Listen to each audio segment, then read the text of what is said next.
You know, I did a video, might have been last week, where I spoke about, no, it was early this week. I spoke about the South and how the South to me is one big death cult.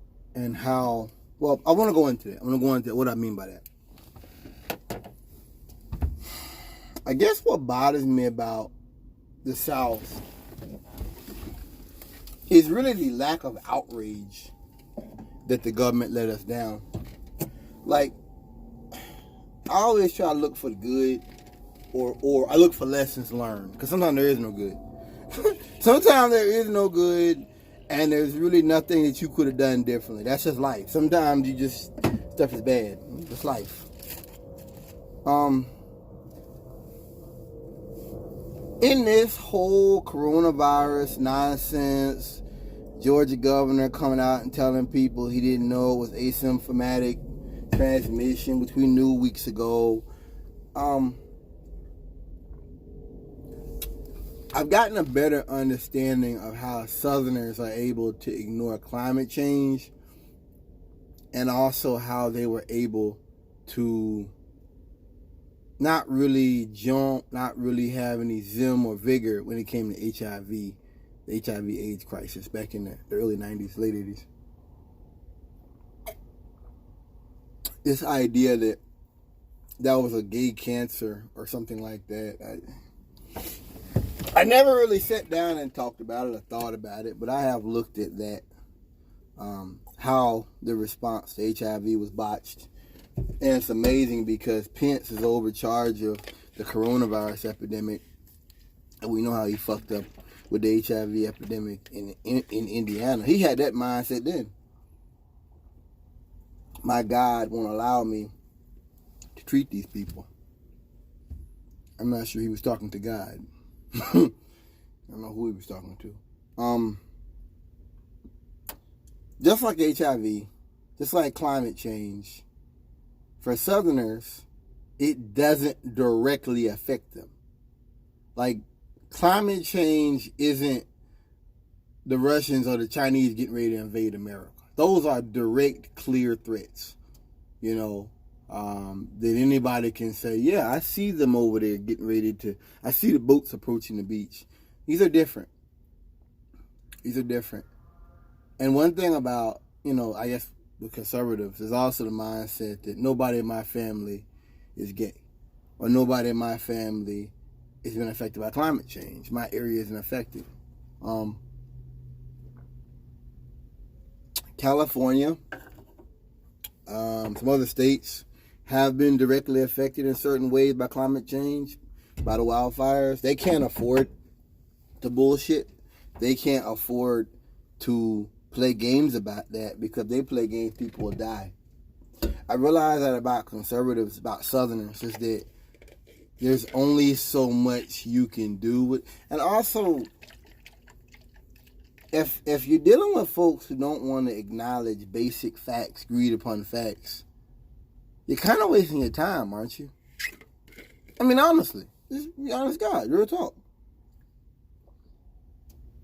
You know, I think that's kind of that kind of fits into what I'm saying here, as far as why there has not been outrage in the South about a response that's months behind. There is not going to be.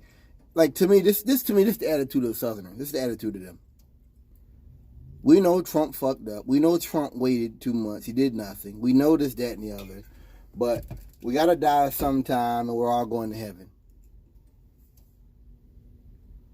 I don't know how to respond to that. Like, I don't understand. I don't know how to respond to that kind of ignorance and that kind of stupidity, because that's what that is. That's ignorant stupidity. You're wrong. You're wrong. You were wrong. Your president was wrong. He put your life in danger. Now you and your family might die. And this attitude that, well, we're all going to die, I don't understand. That's how you know America's in decline. Don't take it from me. Take it, that attitude. That, oh, well, we're all going to die anyway. What's the big deal? Like, what? Then why do you pay taxes? What we look. One thing, the labor movement, a few things they did, the 5-hour work week, 40-hour work week, sick time, your boss having to tell you about any kind of dangerous toxins on the job, MSRDs on the job. It's a lot of things they fought for. And if you don't know history, you won't understand it. And I've realized now, living in the South, being in the South, that you have people that aren't happy with that, with the 40-hour work week, days off, sick time, being, the boss having to tell you about any dangers on the job, OSHA. Like, that stuff was designed to protect us. Back when you had sweatshops in America. Like, I think people forget about that. That the only difference between us, that's my frustration. They talk about China and all that, is that we had folks that went out and were killed and fought for us to get those rights. That's the difference between us and China. It's not some kind of God-given thing. People were willing to die for us. That's like black people voting. White folks didn't just say, well, you know what, let's get the right to vote. That's not what happened. People were willing to die for that. And they're willing to march, and they're willing to die as men than, live on their knees. I think that's forgotten in the history books. That's not really told. The labor movement, the strikes back in the day, all that kind of stuff. The government had something called a yellow dog note, which meant that to get a job, you had to sign a letter saying that you would not strike. That was found to be unconstitutional. I mean, people don't realize how bad it was back in the day for working class people. That stuff is over because we fought for that. Not because capitalism reformed itself or capitalism smoothed itself. Or, okay, I want to be delicate. That's not what happened. That's not what happened. That's not what happened. The New Deal and all that kind of stuff. That was fought for. Those, I realized that in talking to people down here, they still think coronavirus is a joke, it's a game. And I'm at the point to where it's like climate change. If you don't understand science and you don't understand, the things that were being brought in front of us, maybe you're not worth my time. Maybe you're really just not worth the time for me to waste giving you the elevator speech, giving you, I'm not sure it's really worth it, And that's why I say the South is a doomsday cult. That's why I say that. I have an inability to understand how people can accept this. They can accept the government lying to them. You know what it is? To me, Trump's administration, like, you know how people, Southerners, conservatives, don't like the big government? Trump's administration is the kind of big government that I'm against. And I would agree with. I know they try to just make it out to where anybody that supports any government is a socialist. And that's just dumbed down logic. It's like when they talk about Kaepernick and they call him Kaepernick. It's just dumbed down logic. It's not even reasonable. That because you like any government or you support any government that makes you a socialist or a communist. That's lies. It's fucking lies. Trump's trying to get rich. And he's trying to enrich people off of the government dole. Off of this drug he keeps touting, off of the deals they keep getting, bringing the stuff back to America and auctioning it off to where some of it goes back overseas. It doesn't help us. And that isn't the government that I support. That's corruption. That's in days gone by, we would call it for what it was, corruption.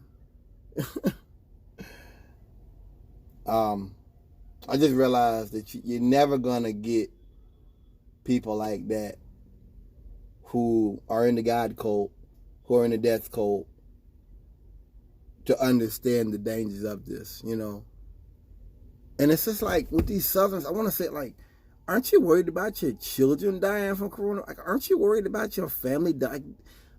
It's almost callous the way they are, but they, you're throwing the Bible on top of it. It's almost, I just would say that the whole coronavirus thing has shown me how Southerners are able to ignore climate change. It hasn't hit me yet. It hasn't hit my family yet. My family isn't being directly affected by it. I can't see it. I can't touch it. It's not happening tomorrow, so I don't care about it. And anybody that does, a communist, socialist, they're gay, whatever you want to call it. That's pretty much the same response with coronavirus. And it's just it's almost like to the people fighting, and there's activists down here. It's almost like, what are you fighting for? What are you fighting for? I mean, you're fighting for people who want to be screwed, who want to be raped, who want to be taken advantage. What are you fighting for? I don't get it. I don't get it. These people don't value science. They never did. Science is of no value to them. And I think we have to acknowledge that. Science is of no value here. You're dealing with a public health care system that has been devalued and has basically abdicated their responsibility to public health and to public safety. I will continue saying that until the end of this. I will continue saying it to my dying day. The federal government dropped the ball. And what they did really should be criminal negligence. Like, honestly, Trump, all that, those folks should go to prison. This did not have to happen. This was downplaying and downplaying. He's still downplaying.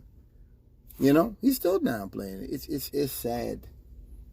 But just like with climate change, just like with HIV, these are all just,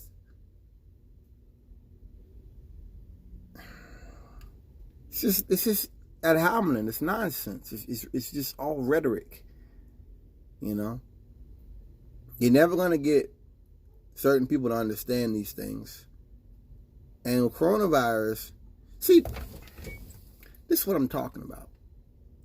These are all aspects of an empire in decline. Oh yeah, they'll keep pumping out the tanks. They'll keep pumping out troops and bulletproof vests and guns, and they'll keep waving the flag into the future. Oh yeah. But for the working class, they will continue to be raped. They will continue to be disrespected and humiliated, and they'll be in a system that does not value them, does not protect them in any way. And you're going to have people down here in the South who are like, yeah, I want to be raped. I want to be humiliated. I want to live within a system that takes my money but does nothing to protect me. That coronavirus, this whole sordid series of events we can call the coronavirus crisis, has shown me that for some people, they're fine with that. And you're not going to get them to understand, even if that means their lives, their livelihoods, their families are threatened, they still won't get it. It's kind of like when we had the storm Florence down there in South Carolina. Like the coast, South Carolina. And that big storm came in. It was a lady on TV. I wish I still had this video. I wish I did. And they asked her, are you going to evacuate? They asked her, are you going to evacuate? And she's living on like the outer banks, like really close to the coast. And I said, you going to evacuate? She said, no, there's power in numbers. These are the kind of people I'm dealing with and working with that actually think like that. There's power in, she thought that numbers would help her in a hurricane. It's that same mindset that downplays coronavirus, that downplays climate change, and that downplayed HIV. They've always been wrong. They will always be wrong. It's an attitude. It's a worldview based in hate. It's a worldview based in backwards thinking, backwards living. It's not a viewpoint based upon science or facts or empirical evidence. None of that. And I see more and more now how Trump was able to grab those folks up. I get it. It's a death cult. You know, they'll spend all this time talking about foreigners, talking about black folks that want to protest police brutality. But when it comes down to public safety, they don't. It doesn't really matter to them. You know, it's like to myself, what were we fighting for? We're just fighting for black people to have the right to vote and marry white women and sit on the same toilet as white men. Is that all we were fighting for? It was the 40-hour work week and getting rid of sweats. Was that the only thing the labor movement was fighting for? Like, I thought we were fighting for progressive change. Now we need paid time off. Now we need the ability for folks who think they're sick to go quarantine themselves and not worried about losing their car or getting behind on bills.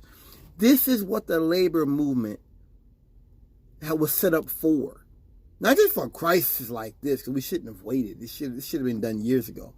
But to speak for working class, to give a voice to the voiceless, you know? And it just really bothers me, because coronavirus wasn't that serious and the West reacted so horribly. What will happen when America gets a real pandemic? What will happen next time? They told you didn't need masks. Now they tell you do need masks. I got folks out here wearing it halfway on their face, not wearing them. I mean, I don't blame them, because these are folks who didn't know, and that's fine. They're not virologists. I'm not a virologist. They didn't know. You had the president, the government wasting time about it. Now they don't really know if to take it seriously or not. So more time is being wasted. It's just, I just realized, like, the South, it's a lost cause. It's a lost cause, man. These people are a lost cause. Peace.